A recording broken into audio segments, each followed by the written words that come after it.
Alright, it's vest time, guys. So before we start on the vest, there's quite a few things I want to talk about a little bit in terms of where we're going to take this vest exactly. So let's kind of talk about it first, okay? So I don't know about you, but something that's been really bothering me both in the 3D mesh and the concept art is the fact that the vest looks very inflated. Doesn't it? Doesn't it to you? To me, it looks very inflated, and I don't like the way it looks. It looks 3 sizes too big for her, actually. Okay, so that's one thing I'm definitely not a fan of. Now, my thoughts and feelings are, we'll see how these tweaks to the vest go, changing the style of it, what have you, but there's something that both the concept art and the 3D model suffer from at the moment, is taking into account the volume of the shirt underneath. In the concept art, we had the shirt underneath, and although the shirt was somewhat tight, I did draw the vest around the shirt, and of course the vest has gone around the torso, but we've kind of modified it a little bit here and there to try and fit the shirt a little bit more. So it might come to the point where we just have to put the vest over her torso and just tighten it up, and for a better overall aesthetic look, even though it's not technically realistic. Okay, so everything else on the side and stuff like that, and even really from the back, is fine. It's just the front that I've got a problem with. So let's go ahead and address that in a few ways. So one of the major ways I want to do straight away, if we solo this out now, is I want to get rid of this kind of undulation in the breast here. And you might be thinking, well, that's pretty natural, but actually, if we look at this vest here, this is a female's vest or waistcoat, if you like. You can see it's pretty much just linear, straight across. So I think highlighting that aspect a little bit more and making it a little less round here and a bit more kind of flatter, I guess, as you like, a bit more kind of linear rather than roundish, because again, Marv's designer, even my limited experience, probably not the limited software, basically meant that I couldn't get the kind of thickness of the material I actually wanted, so it actually was a bit softer than it ought to have been. So let's go ahead and see if we can fix that now. Okay, so I'm just going to remove that vest over to the side here, and I'm going to go ahead and start addressing the vest we have in front of us here. Now, this is the lowest subdivision level. It might be a little bit on the higher side. So what I'm going to do now is I'm going to work in a non-destructive way. I'm just going to duplicate this mesh here, and it's gone into its own group, so let's move it back up to there.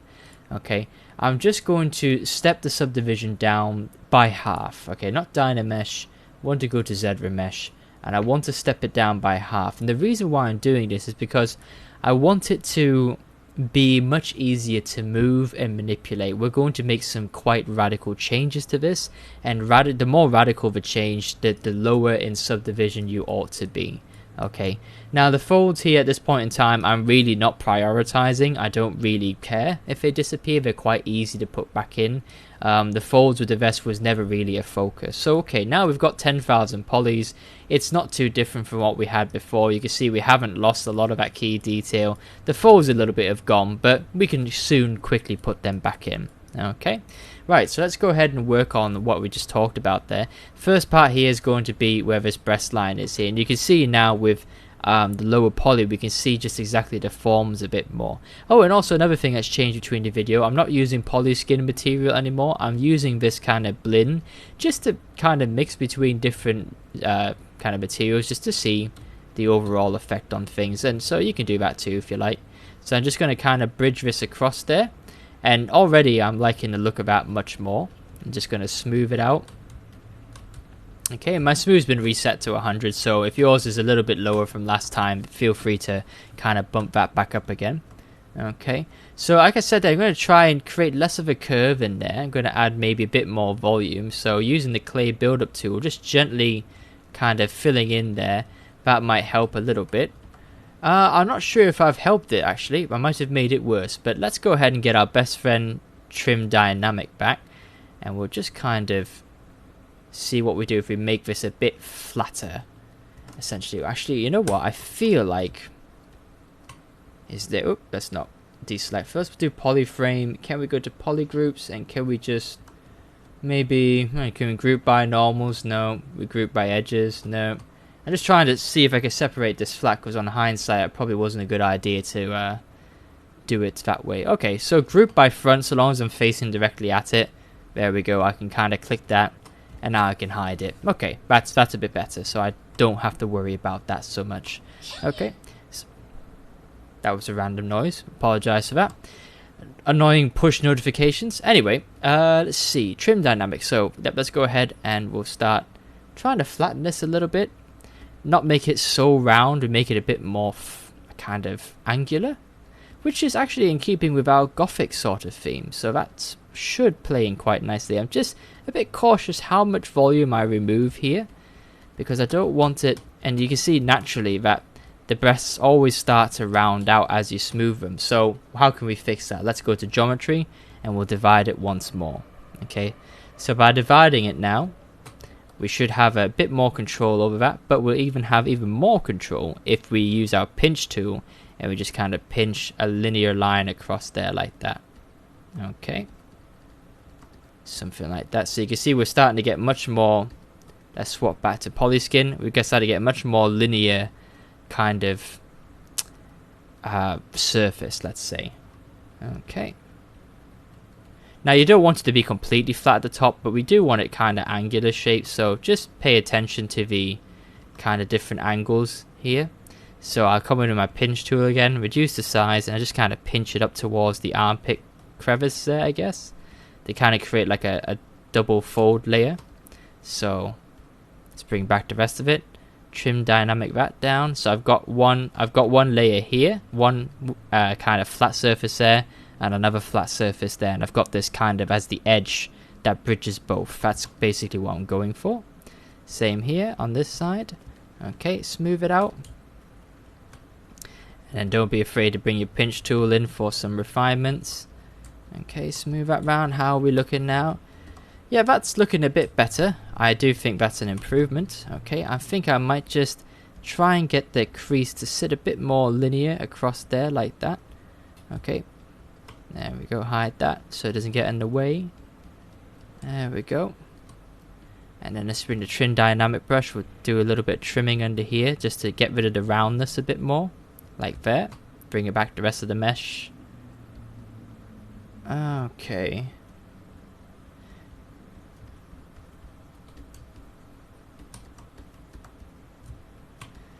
Okay, let's have a look from the side a bit. I might want a bit more kind of cut deeper in here somewhere.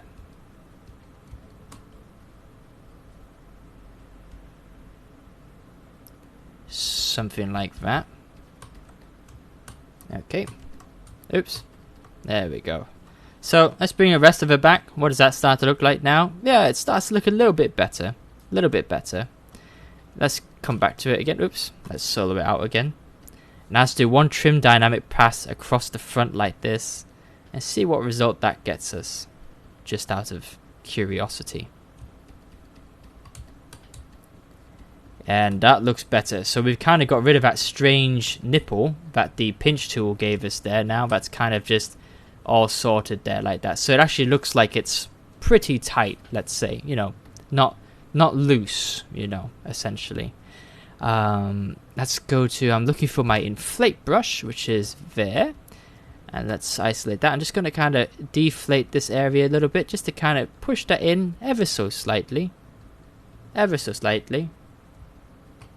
Okay, something like that. Okay, fabulous. Right. Okay. So what I think we should do now is we'll run it through ZRemesher one more time. Okay, let's go for...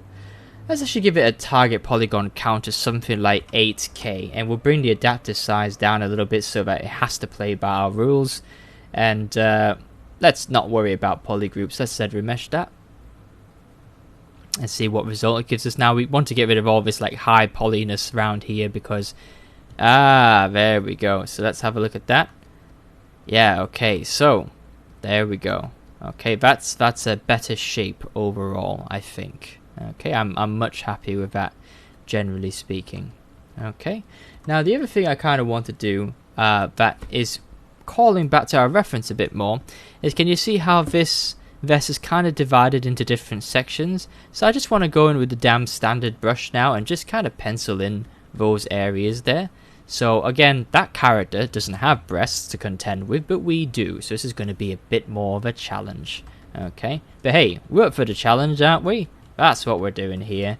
So let's go ahead and we'll divide it one more time just to give ourselves a bit of resolution. That's the word I'm looking for. Okay, so the point, I want to kind of make it almost down here. So let's just kind of ballpark it for now. Don't get too hung up on where exactly it is. I might even have it kind of cross over the breast line like that. That might be quite cool, actually. I do like the look of that, actually. Okay, and then we've got one that just hangs vertically down here on the side, so I'm going to put the vest on its side. I prefer to do it this way. I don't know why. I'm one of those strange kids at school that when I wrote on a piece of paper, I put it in front of me and then rotated it 90 degrees, and then I wrote at the paper 90 degrees. So I'm a strange guy.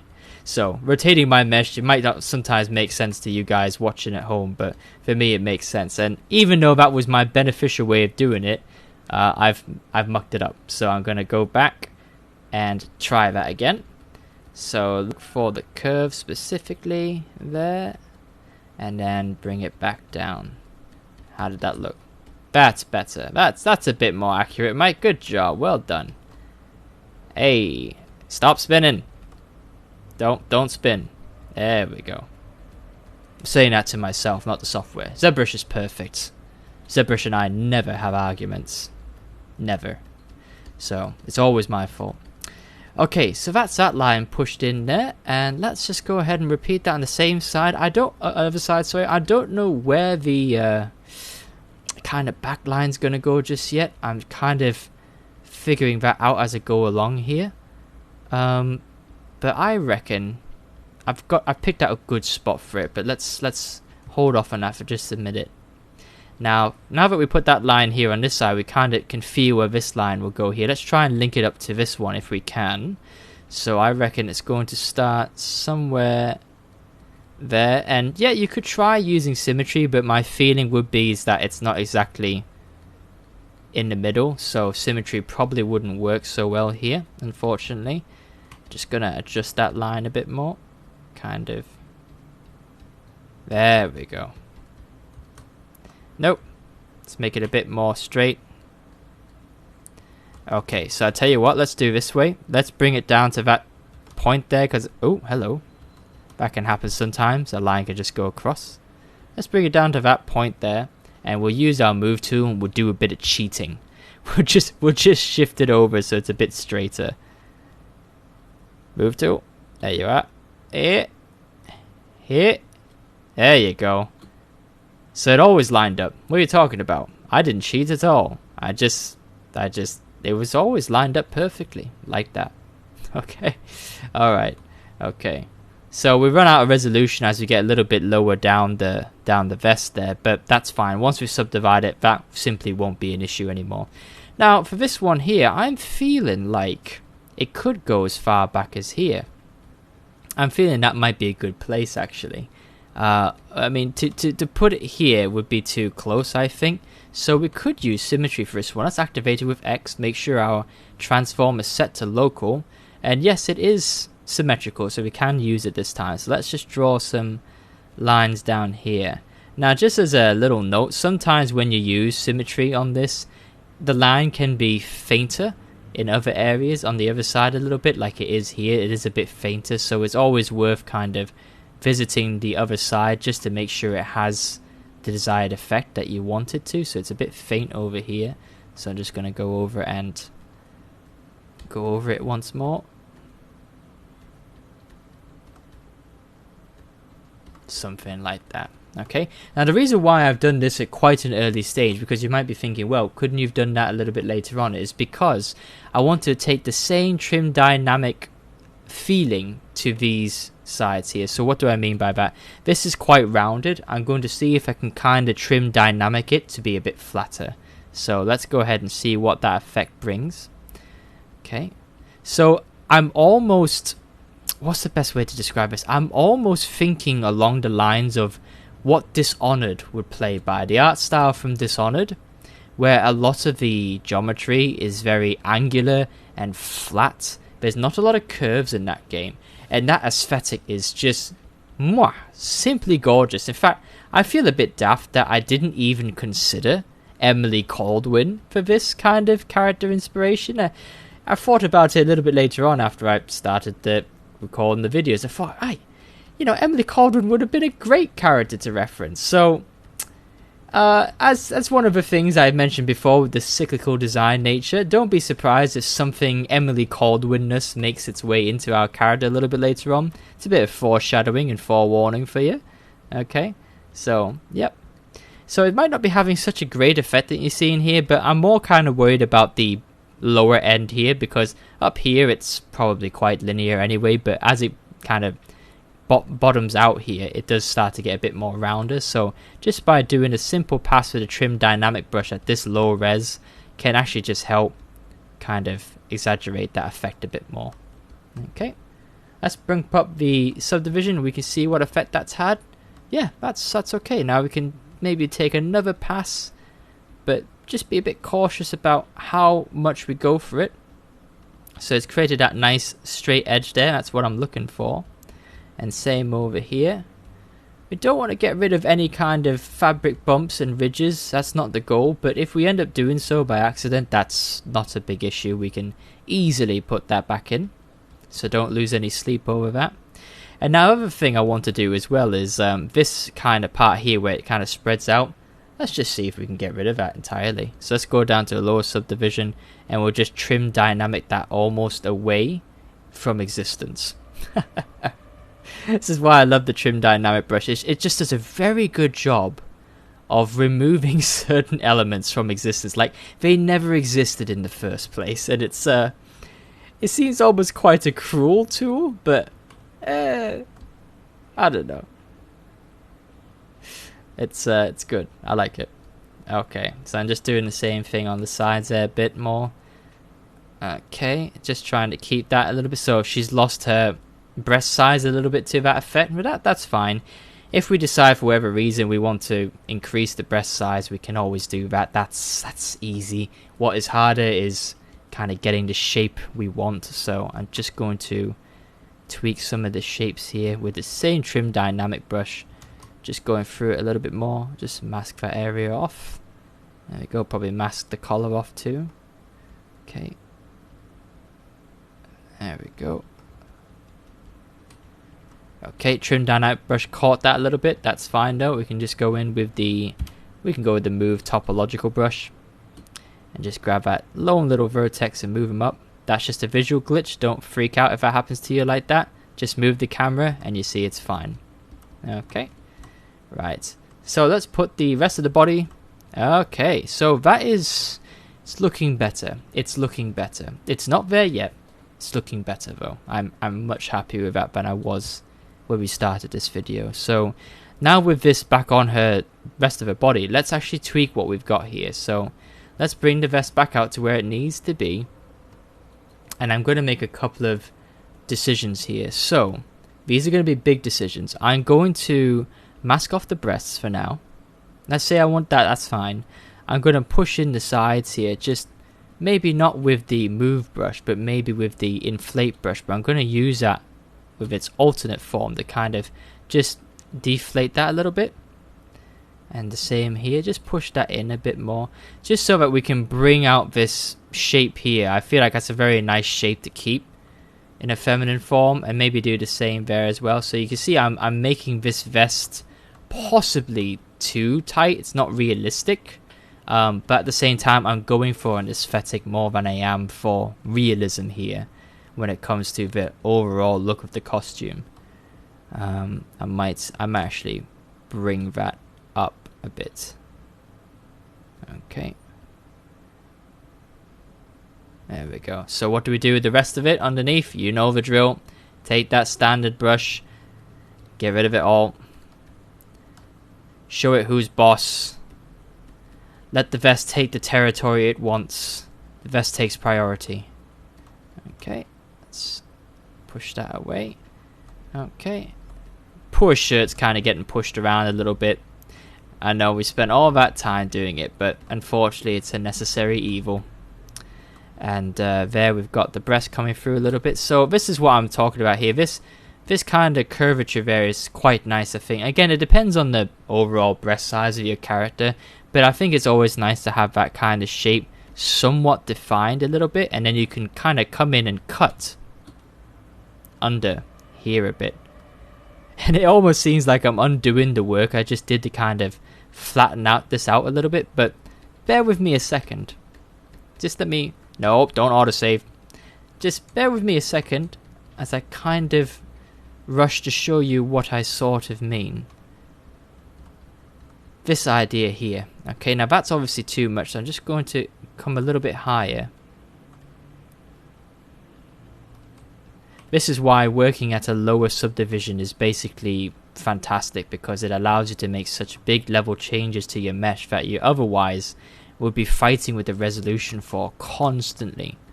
Okay, so it's always good to do it this low subdivision level. Okay, right, so we've got that kind of shape there. Do you see what I'm going for? Something like that. And even if we bump up the subdivisions now, you can see our detail is still all there, and we've got this kind of almost square-like looking face to it now, and we can come in with the trim dynamic brush, and provided we don't affect this poor guy in the middle that keeps getting affected all the time, that would be fine.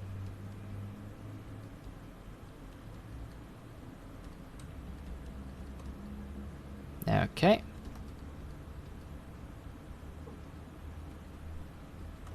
And just kind of getting that flat shape back out. A lot of smoothing has made it somewhat round again.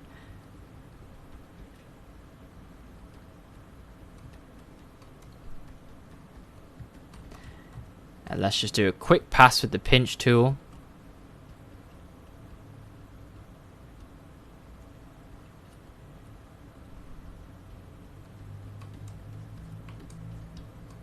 Make it a bit lower. And then we can always help out the pinch tool a little bit by using a damn standard brush, something like that. Just drawing in a line to show where it is, and then of course you can use that under here as well. That's fine too. Just to exaggerate that area, but as soon as you smooth it, it kind of goes away, which is what you want.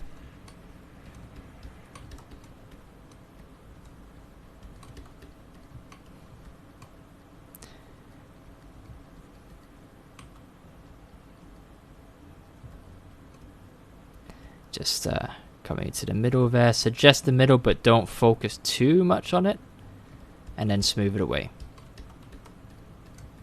Right, let's bring that back. Okay. It's looking better, I think. Slow movements, slow developments, but they are worth it. They are starting to look a bit better.